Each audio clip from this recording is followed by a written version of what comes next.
So welcome everyone, and thank you for joining our webinar series. If my fellow co-organizers of the series and featured guests today are ready, we can go ahead and jump in. So I am very happy to be here with this group of people and with all of you in particular, even though these are exceptionally hard times and bad times in very many ways, but I'll be smiling more than I should given the gravity of the situation right now, probably because I'm just so happy to see my group of co-organizers back together. So thank you to Olha and Roman and Jeff for agreeing to do this again, and to all of you for being here today during this webinar series. Remember, you can use the Q&A function on the webinar to communicate with us. We're really happy to be back. We're not happy with the condition of the world and how things are going in Ukraine, of course. Our last event was more than a year ago. It was in November 22nd of 2024. So, which both seems like it's been a long time and not a long time in some ways. And part of what we wanted to do in coming back with the speaker series is note that a lot has changed in more than a year. But Russia's war against Ukraine is as horrific as ever, but it's not making headlines the way it did in 2022 or even from 2023 through 2025. It's not making headlines the way that it was. And we're also approaching, as many of you likely know, the 4th year since the full-scale invasion. And one of my main goal, and I think all of our goals, is we want to make sure the world remembers Ukraine. Don't forget Ukraine, which just by being here, I think we've already accomplished that, but also to give a kind of call to action to stay involved and aware of what's going on in Ukraine. The 4 of us here on the speaker series today are the 4 organizers of the speaker series.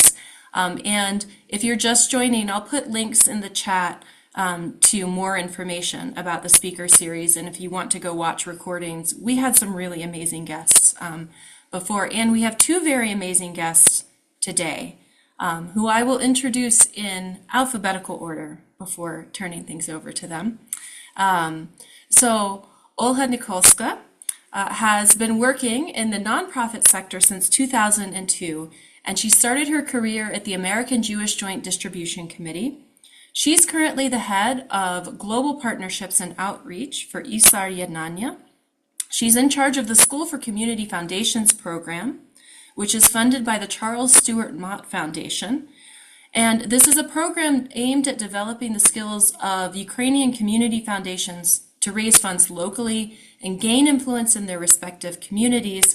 It includes a grant component of $1.7 million that is managed by Olha. She does really amazing and remarkable work, as all 3 of us here already know. So thank you for agreeing to take the time today to be a featured guest on this webinar speaker series. Roman Alexenko is a community development program manager with Peace Corps Ukraine. Roman occasionally facilitates Ukrainian delegations of emerging leaders to various parts of the United States as part of the congressionally sponsored Open World program, and I can't think of a better person to be doing that kind of work. Since the Russian full-scale invasion, Roman has been volunteering with a nonprofit called Ukrainian Action that delivers humanitarian aid to Ukraine, and if you follow him on social media, you will see lots of amazing pictures of the work that they do. Among Roman's areas of interest are history, politics, community volunteerism, and traveling. He's a keen observer. This is my insertion to his biography, a very keen observer of current affairs and politics and society. He has a master's degree in international and intercultural education from the University of Southern California, and his home is in the Ukrainian capital of Kyiv, where he is today and where he's living with his family. And Jeff and I will co-moderate today and ask you questions, but we decided to start with our standard question that we asked almost all of our guests, I think. We used to always start the speaker series with asking our guests, how are you doing today? But also, how do you define victory for Ukraine? A question that has, well, it's gotten more complicated, I guess, but how are you doing today? And how do you define victory for Ukraine? And either of you are welcome to jump in. I, I think we should go in alphabetical order. Olga, go ahead. Thanks, Roman. Hi, everyone. It's nice being here. Thank you for a very warm welcome, Sarah. And I hope this event will go as good as possible and will become a start to continuation of our series because it's really important to tell the story of what's going on in Ukraine these days. So, answering your question, I would say I'm pretty much okay comparing to other people suffering from Russian attacks near the front lines or in the frozen homes or wherever they are. And I'm thinking about the victory portion of the question, and I don't know. For me, each new day is a victory already. Each new day when Ukraine still exists, still fights, still helps people, uh, is a victory for me. So yeah, thanks. Well, thank you, Sarah and Jeff and Olga, for such a glowing introduction. It's good to be back, and I'm so happy to see so many familiar names. Too bad we can't see the faces. But I feel a little bit nervous actually, and we haven't done it in over a year, and I feel like I'm going out on a date for the first time, and I'm like, I don't know what to say. I don't know how I should express myself, and I'm probably gonna stutter and blush and whatnot. We've already But decided to ask you on a second date because we keep the speaker oh, series okay, going, so it's that's good. you're good. Takes the pressure off. Okay, I'm interested. Um, anyway, so yeah, I mean, I agree with Olga. It's like we take every day as a gift, I would say. Um, but as far as my definition of victory, it hasn't changed since our first webinar, or like 2 years ago, 2.5 years ago. Um, I think victory is peace on the terms and conditions that are much better than they were before the war. I also think it's important to distinguish between a victory in a war from a victory in a conflict. As we all know, the Russian-Ukrainian war has been going on for the past 12 years, starting with the Russian occupation of the Crimea and parts of the Donbass.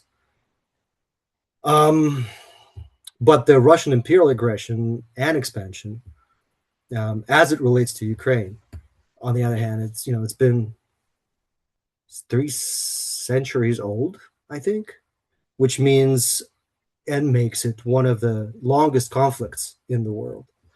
So, and I think I have like two versions of the definition of Ukraine's victory. One is sort of like maximalist, and the other one minimalist. So, the maximalist version of my view of victory in this war, again, is very much the same as it was 3 years ago, which is like liberation of all occupied territories, including Crimea, starting with Crimea.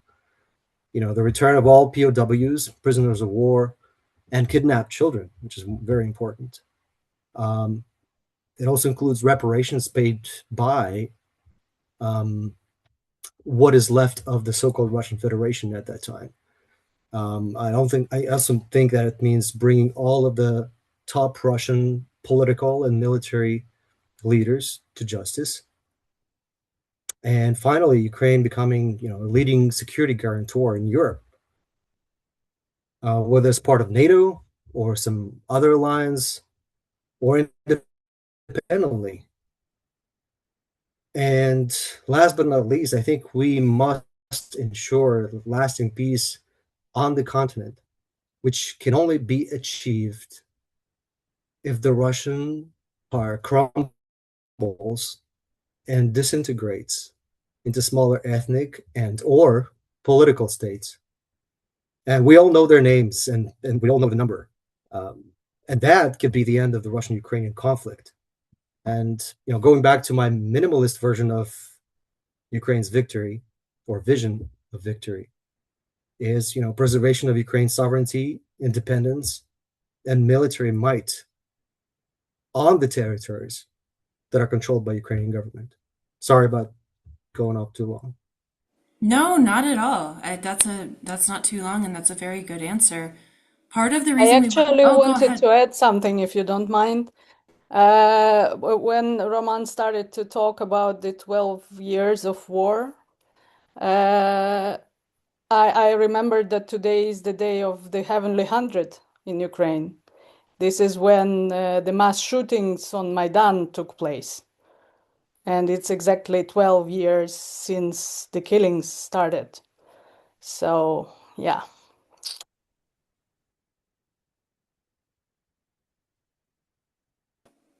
I'm glad that you brought that up, and I'll look for a link to put in the chat so people can read more about that.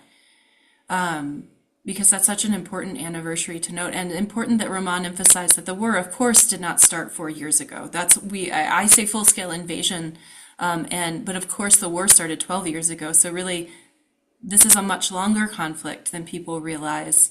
And then if we look historically, the number of times that Ukraine has had to defend itself against Russia in particular, there's just many historical precedents of that. Part of the reason we had all talked about asking that particular question is that some people talk about whether the definition of victory has changed for some Ukrainians. Do you want to comment on that at all? Are people thinking about victory differently? I mean, usually people are talking about like, are Ukrainians willing to give up land? Are they willing to give up Donbass? Do you think that the definition of victory is changing for other people?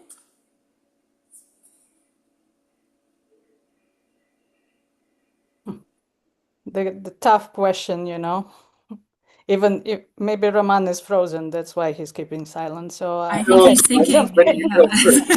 yeah. I already know the I answer. wondered that too. I wondered that too. Um, in my opinion, not a lot of people are thinking about victory anymore because people are tired of war. Those who are for 4 years on front lines are tired from war. Those who are struggling with their little businesses all over Ukraine are tired from war.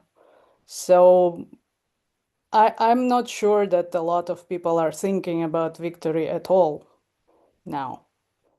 Maybe it's a little bit pessimistic, but it's hard. It's hard to be optimistic for such a long time and to go on and to get up every day and go on and think about victories, kind of an ordeal, I would say. So yeah.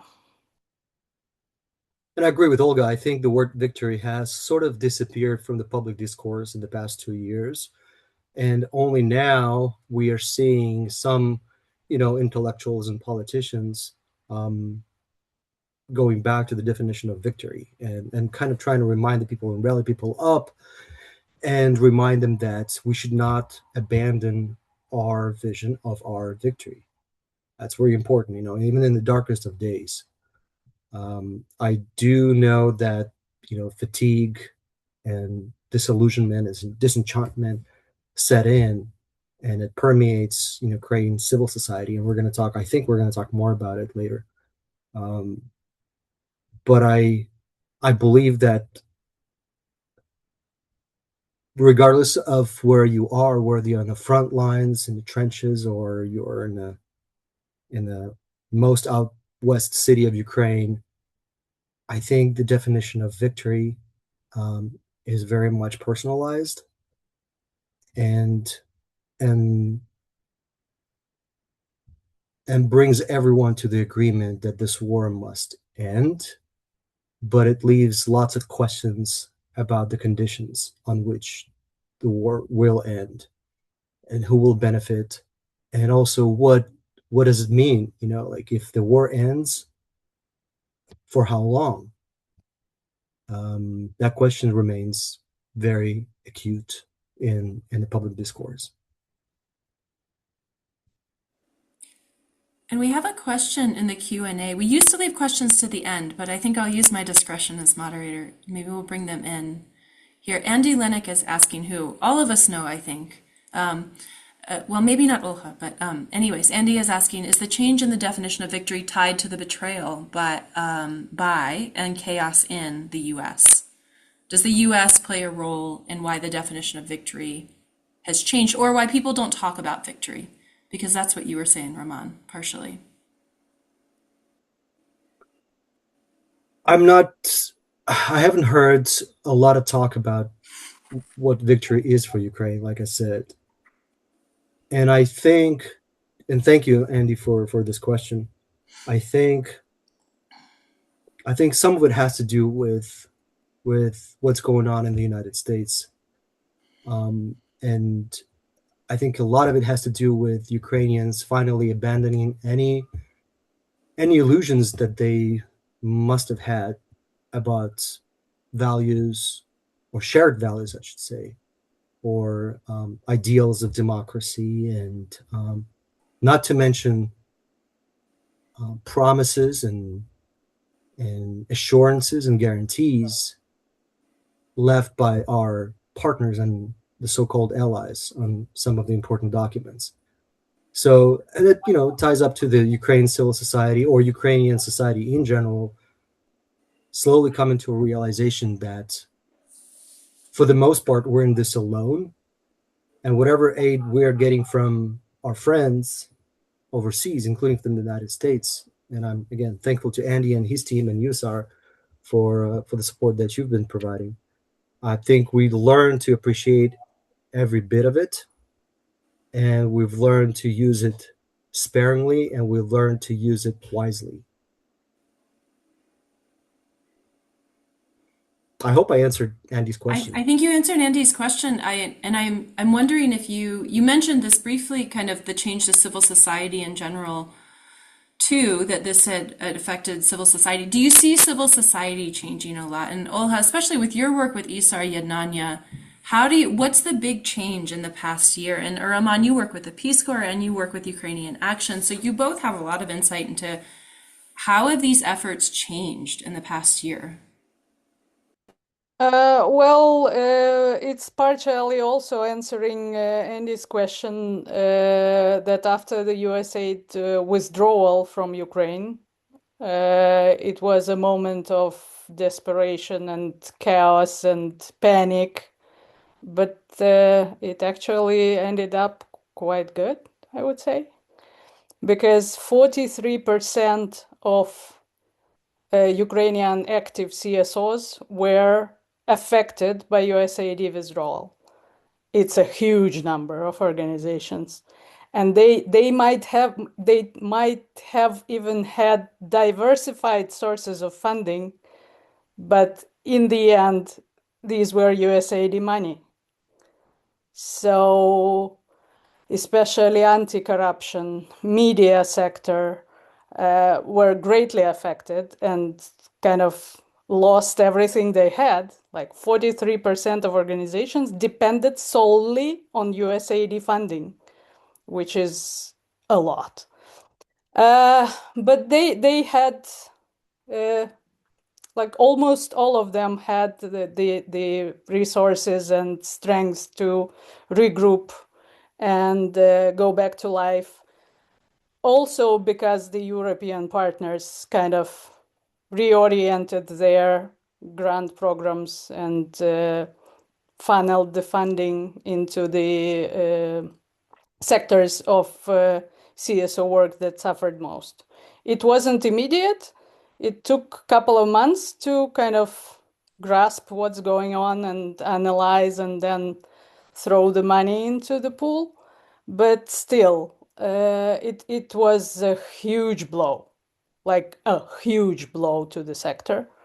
Nevertheless, we are observing that mostly the organizations survived, and a lot of newcomers are in the field, which means that there are still active people in Ukraine, which is kind of surprising because it's a hard work here. You cannot just, sit on the bag of money and do everything you want. You need to hunt down the money and know your audience and know whom you serve and how to serve it in order to be effective and prove your donors that you are worth giving you money.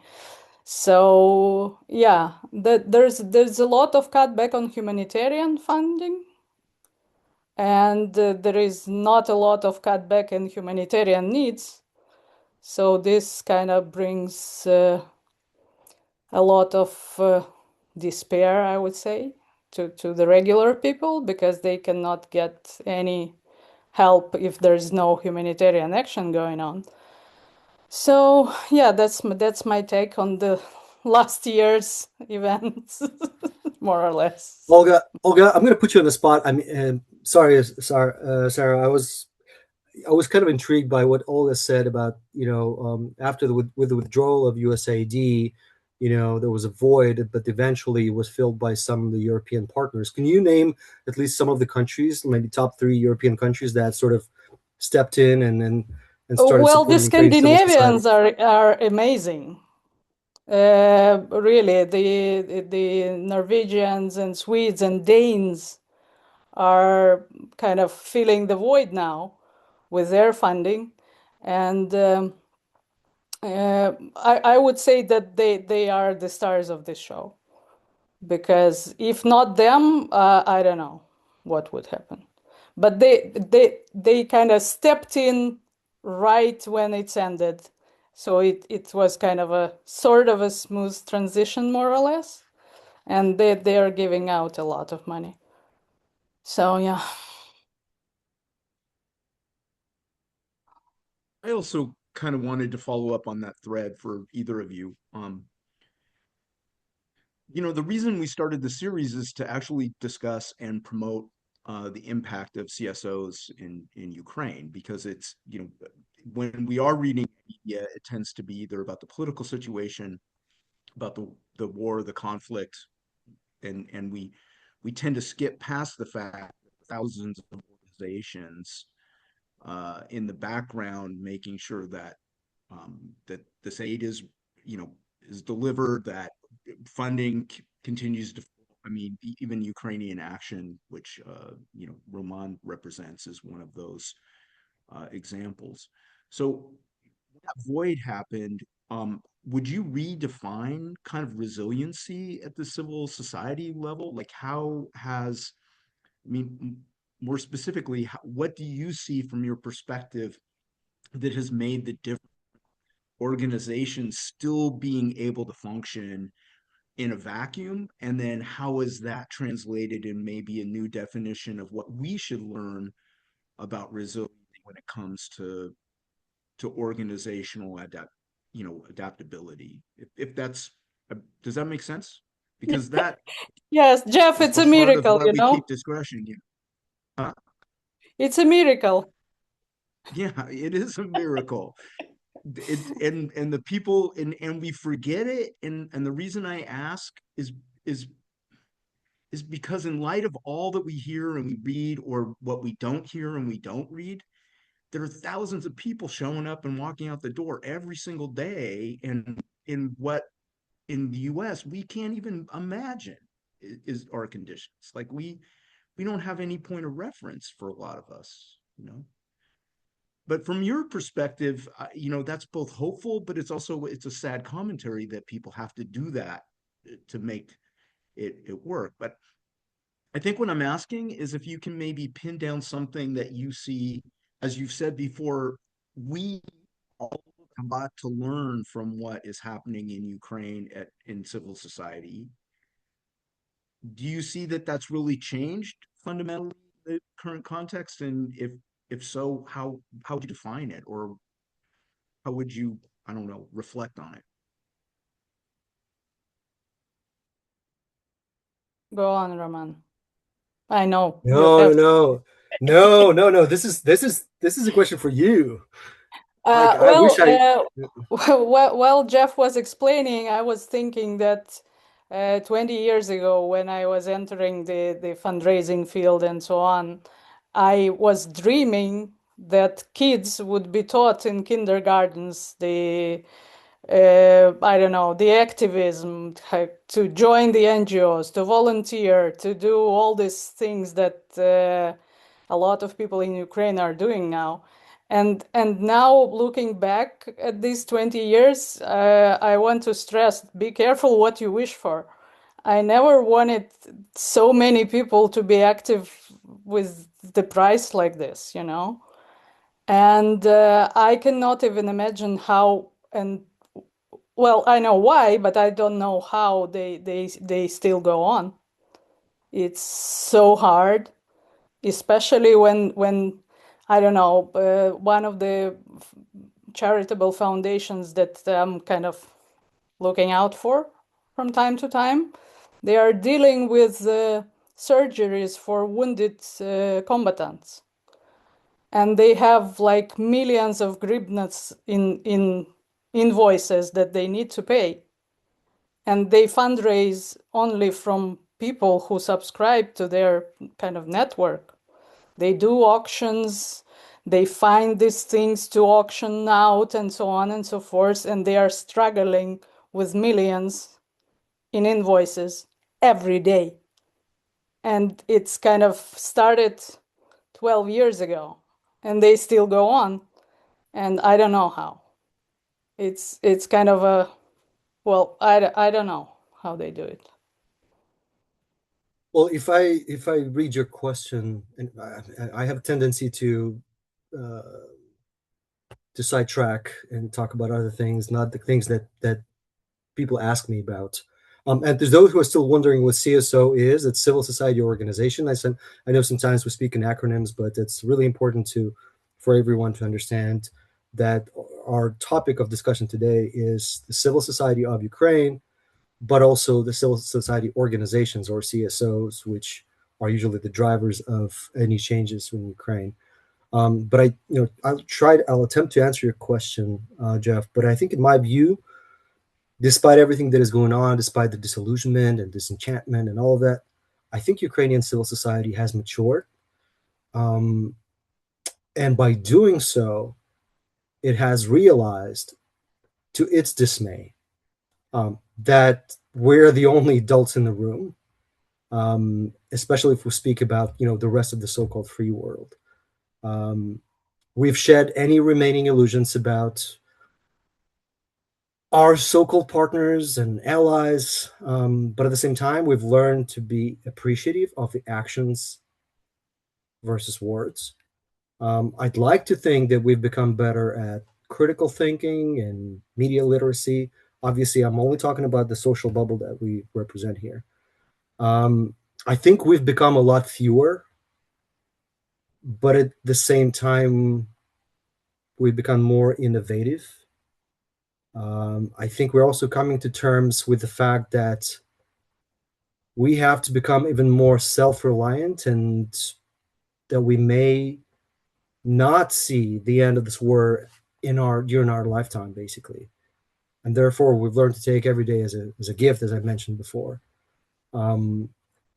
Reflecting on what we in Ukrainian Action do and what happened to us in the past year or so, I think in our nonprofit, we've become more efficient with our processes, and more conservative when it comes to time management, meaning that we want to use the time that we have wisely and not spend it on meaningless talks and activities and people.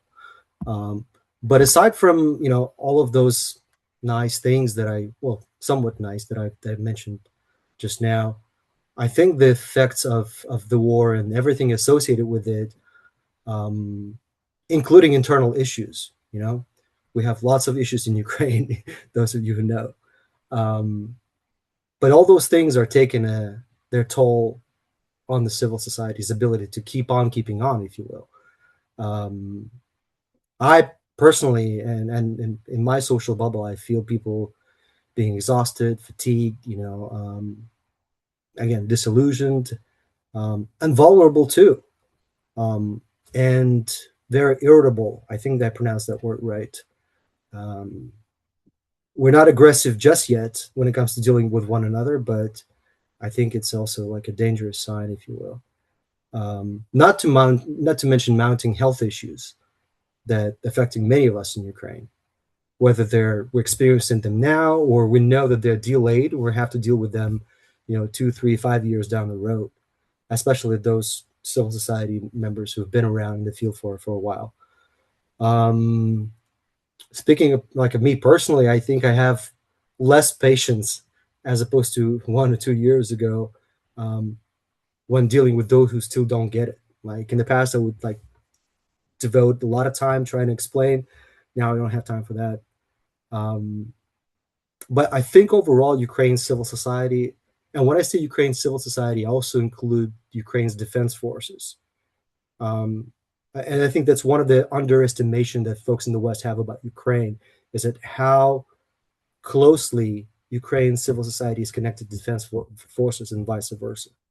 There are a lot of public figures, intellectuals serving in the armed forces right now who are quite influential in within their audiences.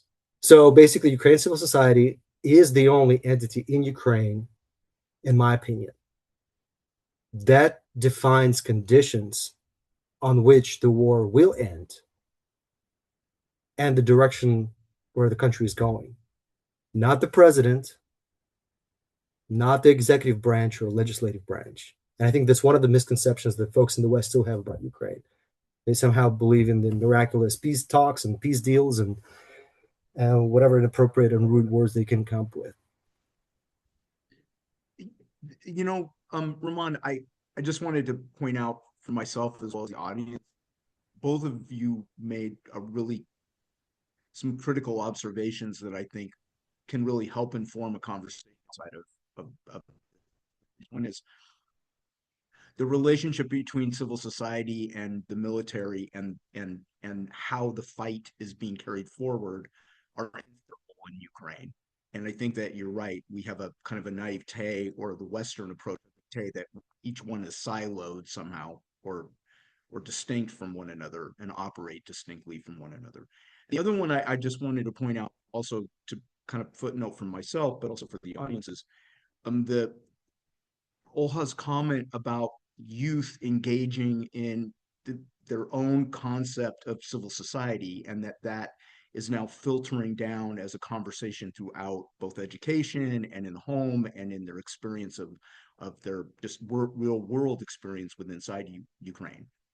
Because that I think is both an important part. It's a sad commentary in some ways, but it's also an important part of how we're looking at what victory may be, that active civil society continues on no matter what the conditions of a peace, a negotiated peace or a long-term peace accord might look like, that you still have to have people who are engaged in the democracy and support it and supply it its value system and maintain it. So I point that out because I think both of them answered my question, and I wanted to say I appreciate the clarity. The last thing I just did want to point out as a little segue, also Ramon is a music aficionado, so I just wanted to also add that to his resume just a little bit as a light in the moment a little bit. But I think we have a question or a couple questions. So for Olha, Ashley, what specific? yeah. Oh, go ahead, Yeah, Jeff. Ashley. No, I was just gonna segue and then I'll turn it back over to you. So Olaf, what specifically makes a Scandinavian approach the best practice, and what can other European nations learn from this? And maybe you can extend that to maybe what makes it unique in the European kind of spectrum of support. That's a tricky and fun question, I would say. Well, the best thing that they did was the best timing that they could. So they stepped in exactly when Ukraine needed them the most. In terms of their best practices, I would say that their approach is to keep it simple. And I'll provide a specific example. We have quite a big 3-year contract with NORAD and SIDA, which are Norwegian and Swedish USAIDs, let's say. And it's over $15 million for 3 years. And it has a log frame of 1 page,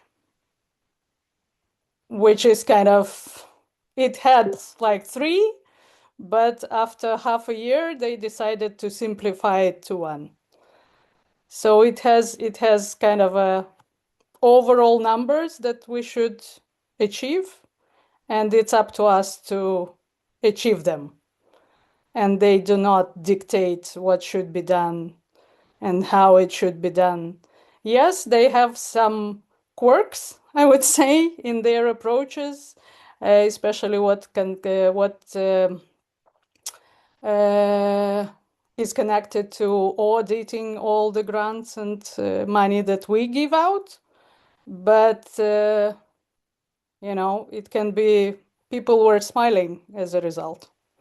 So, and you rarely see the donor giving you so much freedom in what you do. So my kind of point in saying all this is that those who work in the field know the best. So maybe Europeans should rethink their approaches and let Ukrainians do their job. Thank you. I love that answer. Part of the reason I love it is that the idea of giving money to the people who need it and let them decide how they need it. So what I'm hearing is like, let people do what they need to do and ask people how to help. And so it's good to have you put that so directly. I think that segues nicely into another question that I think we could go ahead and jump into, which is advice that you have. So what advice do you have for those outside of Ukraine who continue to support Ukraine morally, emotionally, financially? What should we continue to do? What can we do better? And what should we stop doing? And I'll just add one thing to this, that this is an anecdote I wanted to work in. Some of you here probably know of Yulia Budenko, who's a really incredible Ukrainian scholar. She's at Harvard University right now. And she recently did an event at the Huri conference. And she said, I see the same people in the audience all the time. And it's like preaching to the choir, right? We're preaching to the same. And I think she's right about that, and to a degree. And a lot of the names today are familiar. But then I thought, well, if you are preaching to the choir, you want the choir to go out into the world and spread the better information and the better advice about how to help. And so I think that it is still important to keep these communities of people who are maybe the same people, but we have to all sort of go out and spread this. But so with that said, what advice do you have for us? What should we do to help better? Give money without strings. That's the first thing I heard. But what should we do better? What can we do? What should we do? What can we do better? And what should we stop doing?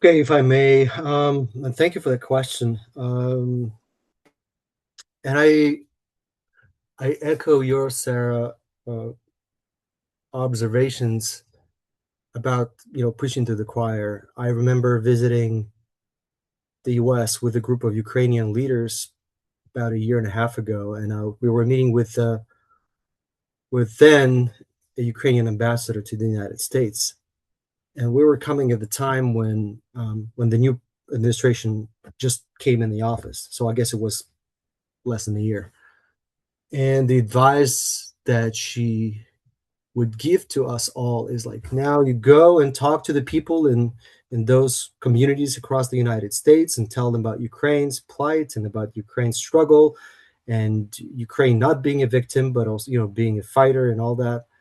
And my question to her was, okay, well, it's easy to talk to the people who are already on our side, but how do we approach folks from a different camp? Like, what do we do? And I've listed some names, some radical names that are very anti-Ukraine or have been very anti-Ukraine until now. And her response to me, as disappointing as it was like, there's nothing you can do about those people. And that to me, that got me thinking, we're seeing fewer and fewer people coming to these events, whether in Ukraine or outside of Ukraine. And I think when it comes to what can we do differently outside of Ukraine, is basically talk to the people that we typically don't talk to, whether it's on social media, but it's always better to do it in person, I think. And it's also important to invite people with opposing view to do something together. Maybe if it's like it's packing a cargo to send to Ukraine, because what you do in the meantime, you talk, you share ideas, you may argue, and there's nothing wrong with argument. But I think the point is now is to see how we can get our point across to the people that we don't typically socialize with. As far as what we should not do, I think when it comes to aid, and I'm thinking of Ukrainian action examples. I think what we should not do is try to get rid of things that have been sitting in the warehouse in the UK or Norway or somewhere in the US, just to send them to Ukraine and feel good about it, because a lot of times we don't need those things, and we don't want to be rude and say no, we don't need that. But sometimes we spend our time trying to find recipients of that aid that is no longer needed. It may be needed 2-3 years ago, maybe 4 years ago, but not now. But people still want to help and they still want to donate. It just, the needs have changed, and it's better to be more effective with what it is that you can donate in order not to offend Ukrainians, but at the same time, provide something that can actually save lives and not just sit in Ukrainian warehouse now, covered in mold. In additional mold, sometimes you get things that are covered in mold already. But again, we want to appreciate everyone for what they do to support Ukraine. I think being vocal, paying attention in social media, as I always say,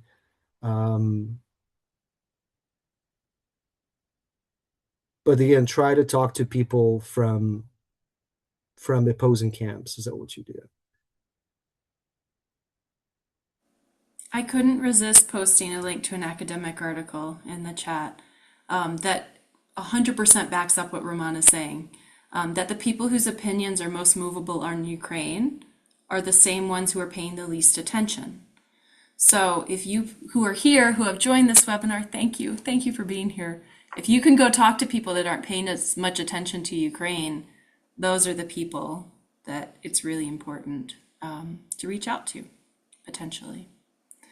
And this is the year where you can be an expert, actually, because you know more at this point. Yeah. And the way the way I communicate with those people is by asking questions. The old good Socrates method.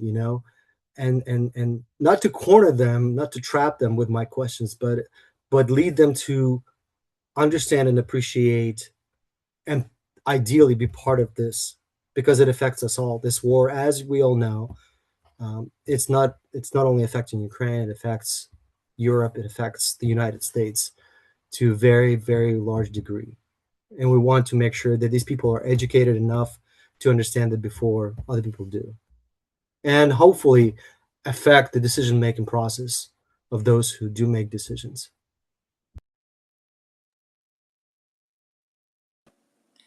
I was going to pivot here if I could. Jeff, did you want to follow up on that? Well, I just wanted to ask if Olha had anything to add to that, because I'd love to hear her opinion. And then I also wanted to point out something that just uniquely happened to me, but I'll defer to Olha first. So. Thanks, Jeff. I wasn't planning to add anything because you covered it all, I think.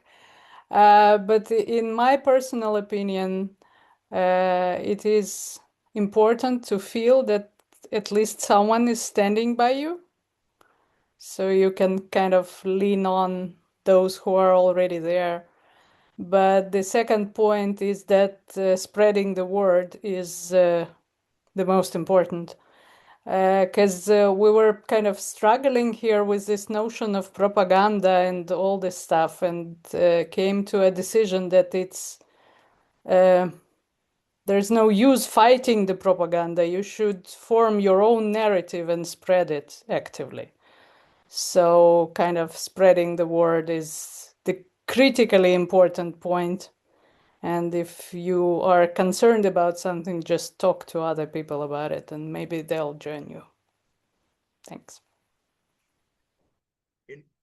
And just to echo that, on both points very briefly, is I've been traveling back to the United States for some time and now kind of in the United States for an extended period for personal reasons. But there's a very large active community of organizations that support Ukraine here.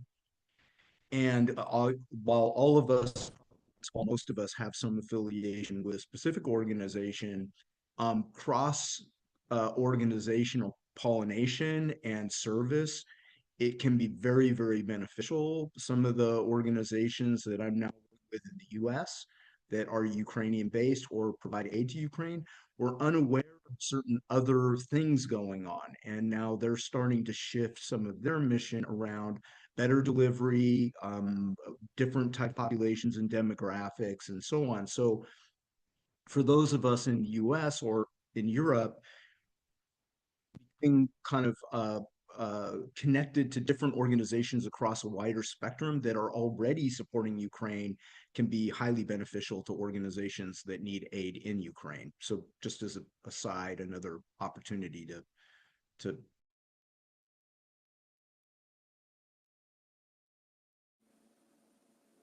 So thank you to all of you for that perspective. I think that's all of that is really helpful in how we think about helping Ukraine and helping Ukraine at this stage. I wanted to pivot. We're down actually already to our last 15 minutes. And if you want to, all of these questions are however you want to approach them, or if you want to answer completely different questions, Roman, that's totally fine too. But I was going to pivot to maybe a little bit more of a little more personal perspective, because I think the people we have in this webinar are, like you said, really are experts in that many of them have joined lots of times and they have a lot of exposure to this. But I wondered if you both one or all of you wanted to say a little bit more about life in Ukraine today and how it is for you right now. It's not making headline news, but there are some buried or more buried news stories that suggest that things are very bad. Even in mainstream US news outlets. It's there, it's just not front page. But do you want to say anything about why is it so bad at this particular moment, and what is life for you like on a daily basis right now?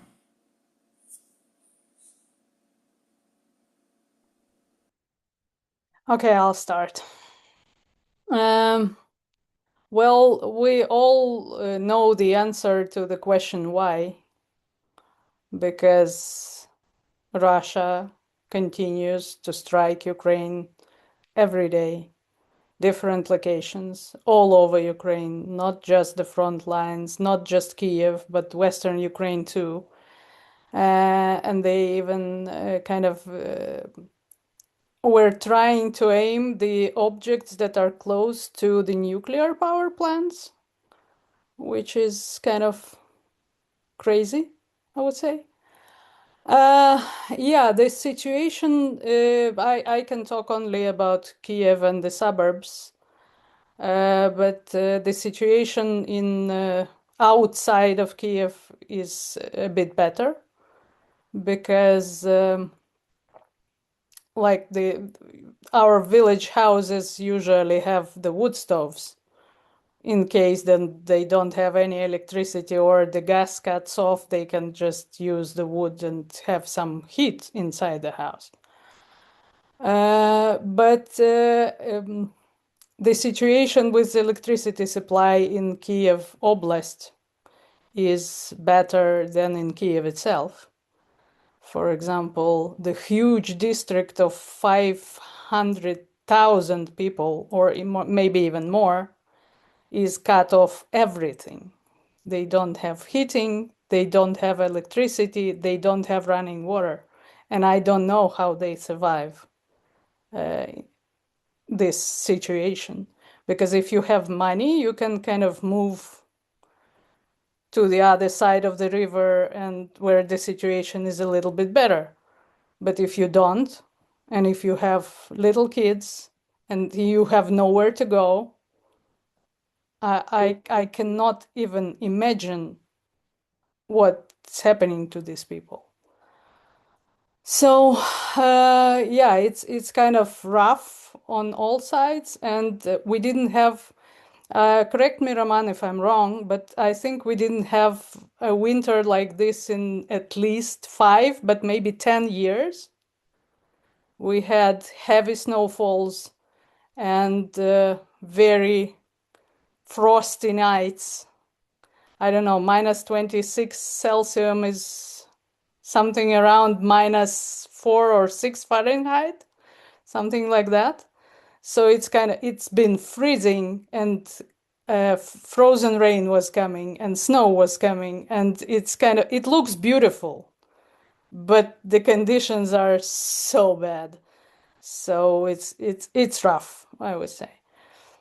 And yeah, a lot of generators are around, and I cannot even imagine how businesses survive, because they need to spend a lot of the money they earn just to have their business running, because the generator should be fed all the time when the electricity is off. So you're looking like from all the sides of this story, and it's bad everywhere, but somehow we still go on. Yeah. Yeah, I agree with Olga about, this winter being probably the longest and coldest winter that we can remember, definitely in the past 10 years. And especially the months of January, when all of the attacks have intensified on the critical infrastructure, is probably the most brutal. But I'm not seeing any signs that the will of Ukrainians has been broken, actually. And it's not and it's not a doom and gloom that some of our viewers may get an impression of here. I mean, you still have traffic jams in Kyiv and other cities of Ukraine. You still have restaurants and cafes open and serving food and drinks. You still have live shows and concerts that happened, even during some of the rolling blackouts. I mean, they find the means and ways to do that, to make sure the culture is going, to make sure that the morale is high, to deliver things. I mean, some of our postal services do incredible things.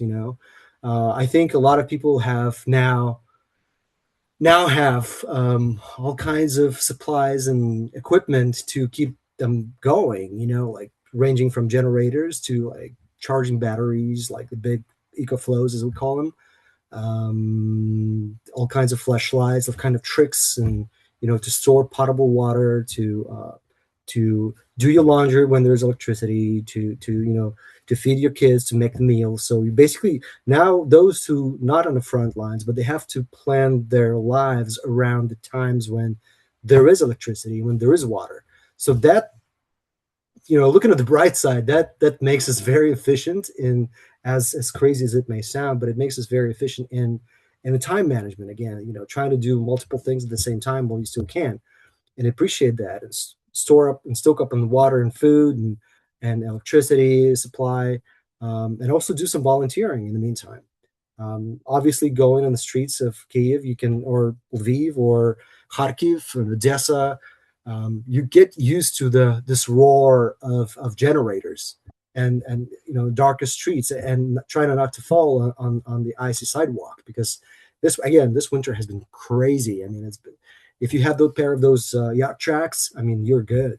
But now it's I think we're with only like 10 days of, I think it's like 10 days of winter left. I see signs of hope. People are kind of like, well, the winter is over. We were told by the Russians that they're going to freeze us to death, but that's the word they intend. Which other country is going to use their ballistic missiles to destroy substations and power plants and whatnot? I mean, it's crazy, but that's our neighbor. That's the barbarism of the 21st century, which has always been like that for centuries. So the spring is just around the corner. I see some optimism, and I think people are ready to move forward. And I think there was and Olga, correct me if I'm wrong, I think last week of January, there was a survey conducted by the Kiev International Institute of Sociology, where they kind of like gauge the mood of Ukrainians as it related to, the end of the war, the conditions for ending the war, and things of that nature. And among the findings, there were two numbers that struck me the most. It's like 65% say that they're ready to endure war for as long as necessary. So that was interesting. And also 90%, 90 believe that Ukraine should strike on Russian territory. And at the same time, out of these 90%, 80% believe that Ukraine should strike not only the military infrastructure, but also civilian and critical infrastructure in Russia, which Ukraine has been doing successfully. So again, not to paint this picture of doom and gloom, Ukraine has developed some amazing capabilities of striking back and causing a lot of pain and damage to the aggressor. And some of these things I know about, some of the things I have no idea about, but based on what Little Bird's telling me, this is some breakthrough technologies that some of our Western partners do not have, especially in the times like these. So there's hope, even though I've stopped using that word, I think. Thank you. I think that's a very interesting quote or idea that I'm going to think about for a while. There's still hope, even though I've stopped using that word. And so, yeah, I just wanted to note that. We have about 5 minutes left, and there's a provocative question in the chat, but from someone who obviously supports Ukraine. Noel Sutter is saying a question we always get, which I'm happy to offer an answer to this, or if you would like to jump in, you can. Why should we care, particularly about the Ukrainian war? There's always wars everywhere. Can you help provide a very good answer for this?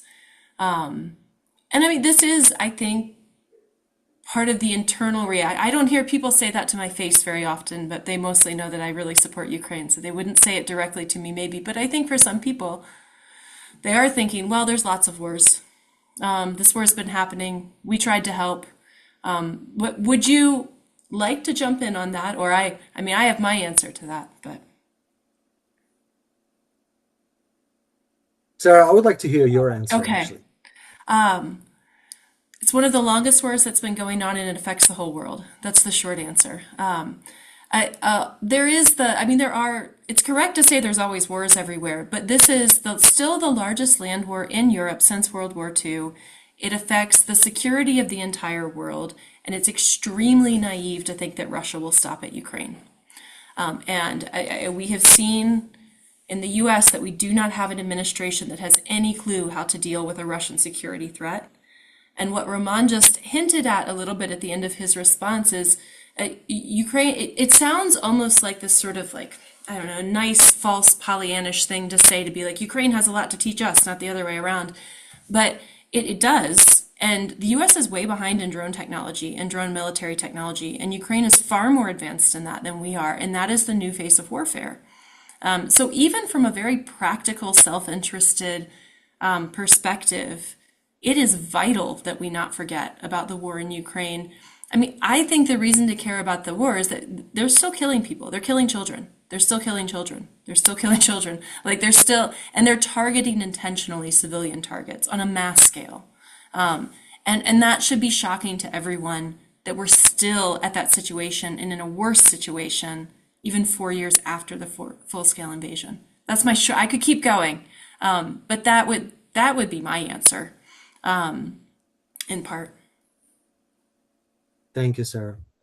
Okay, can I just like quickly pick up from where Sarah left off? So you should not care about Ukraine. I don't want you to care about Ukraine, really. If I may, this war is existential for us. It's either us or them, but you should not care about that. This war is genocidal. It's about Russians erasing Ukrainian identity, but you should not care about that either. Ukraine is buying, in my view, and in view of my fellow Ukrainians, is buying the rest of the free world countries some time while we still can. but I really hope that our partners use this time wisely. They hurry up and beef up their defense capabilities. But so it's not about us, it's about you. While you still can. I hope I didn't offend Well anyone put. by this response. But you Well, should, maybe I you mean, needed to. If you did, maybe you needed to.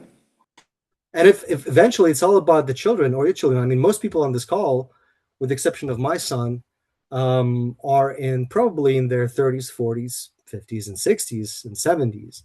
Um, think about your children and your grandchildren, if you have any, or think about your loved ones, which eventually are going to grow up and they're going to face a different reality, the reality that is different from the one that we grew up in. And if you at this point still have not realized that the world has changed forever and we're never going back, again, going back to the point that I made earlier, I'd rather spend this time doing something meaningful and not convincing someone to start caring about Ukraine. Because if at this point you still haven't done it, and again, I'm not saying you personally, the person who asked this question, but I'm just hypothetically someone who says, why should we care? The trick that works for me always is like, no, you should not. You don't. We don't. Yeah, we're gonna do it on our own, and that gets person interested. Like, okay, Olga, please tell me Yeah, I'll try. you can elaborate. Yeah, I'll try to kind of smooth it over after such a burst. The first word that popped into my head when I heard this question was humanity. So if humanity is still alive somewhere, you should care about people suffering everywhere. And if not, then Roman's answer. But I also wanted to add, about the military capabilities of Ukrainian army. I don't know if all of you heard. I think it was either the beginning of this week or the end of last week. Some military exercises were held in Europe with the participation of Ukrainian armed forces and two European countries which are part of NATO forces. So Ukrainians won during 2 hours, like they were playing against each other, NATO against Ukraine, because they used the drones, and NATO forces tried to attack with the vehicles and people and so on. So, yeah, I just want to back up what Sarah and Roman said, that guys, you should be prepared because some other type of warfare is coming to your homes. And if we're kind of rolling back to what Russian propagandists say, sometimes they offer to ballistically bomb Alaska. I don't know. So it can catch you anytime if you're not prepared and you're not making a decision of kind of end this somehow. I don't have the answer of how it should end, preferably with the fallout of Russian Federation for good. But something needs to be done, and that's why you should care about it. We might have to fight a war over Greenland, so we might have to be ready. But I thank you, both of you, for that. Jeff, would you like to make the sort of final closing remarks? Not to put too, I don't know, not to, we're wrapping things up, I guess. We're at the hour, but if you'd like to. Well, a couple things. First of all, I'd like to thank my colleagues because this is a conversation that we've had both in the background and now we get to share with you. And this is an important conversation. And maybe I can frame that in terms of the last comments that Roman and you all made. Caring is a personal value system, in my opinion, right? And I kind of think about my kids and the kids in Ukraine kids all over the world who are growing up in conditions that are unfavorable. And I remember Carl Sagan saying something to the effect of, an organism turned on itself cannot survive. So, the real bottom line here isn't just, as Ramon said, specifically about the Ukrainian war. It's whether or not we wake up every morning wanting to make a better world.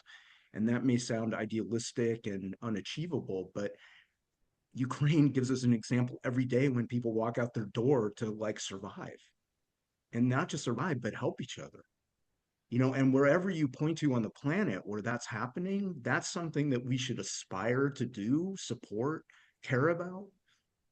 Or what's the meaning of being here? And I don't mean to challenge people who have a different viewpoint about what our purpose is, but it seems to me that if I want the world to continue and I want my kids and other people's kids to have the benefit of living in a world where they can survive, they can love, they can feed their families, they can stay warm, they can have the things that we all basically want to have, then I have to do something in my particular corner of the world to make it better, shine it, and trying to do my example for my children and other people's children.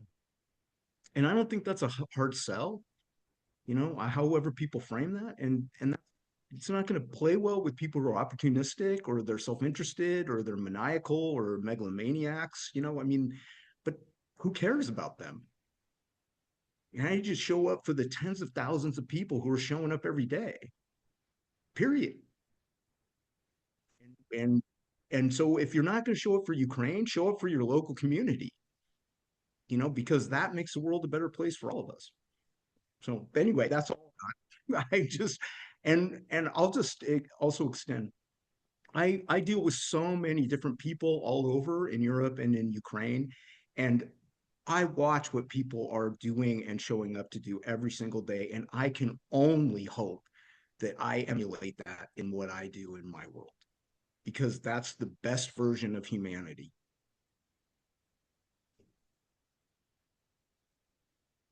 That's a good Well note. said, Jeff. That's a good note to end on, the best version of humanity. Thank you to all of you. Diaka Yuvsim, for being here today. For those who attended, we didn't get quite to all the comments and questions, so my apologies for that. We will be in touch about possible future sessions. Thank you for coming back. I mean, we emailed last week and you all showed up today, and like that's very encouraging because it means that you still care. And so come back again, and encourage other people to come. We'll post a recording of this like usual. We have our email list. Happy to add people to that. They should email me to get added to our email list. And I've put the link to our speaker series in the chat as well. And I guess the final thing I'll just do is I'll share with you one more time. You should go right now and listen to Yours Eternally by U2. Because I was worried this was like kind of hokey, but I was thinking, there's a line in the song, and it's something like, "Don't bet on getting rid of us. We're yours eternally." Right? So we'll be here. It's a little bit too hokey, though. I'm not Bono, so I can't pull that off. But yeah, but we'll be here. We hope to see you all again. Thank you. Thanks, everyone. Okay, Bye. do побачення. Thank you all. Do побачення.